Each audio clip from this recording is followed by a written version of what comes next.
आइए सुनते हैं अखिलेश जी क्या कह रहे हैं संविधान और बाबा साहब भीमराव अम्बेडकर जी के बारे में। प्रशासन रामविलास सुमन जी के सम्मान और रामविलास सुमन जी के ऊपर किसी तरह का अपमान का व्यवहार नहीं कर पाएंगे। और अगर अभी भी सरकार ने खुली छूट दे रखी है तो सरकार इसके लिए जिम्मेदार है, सरकार ही इसके लिए जिम्मेदार है।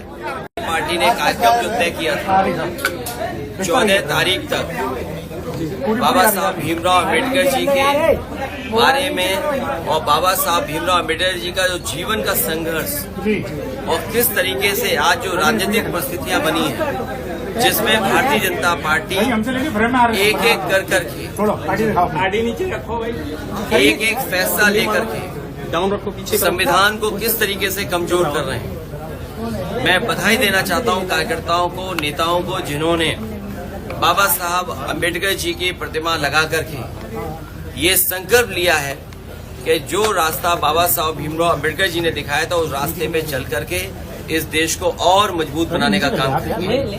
बाबा साहब भीमराव अम्बेडकर जी का दिया हुआ संविधान हम सब गरीबों के लिए, खासकर जो बहुजन समाज के लोग हैं, पीड़ित, शोषित, वंचित लोग, उनके लिए समय समय पर ये कवच बनकर के काम करता है।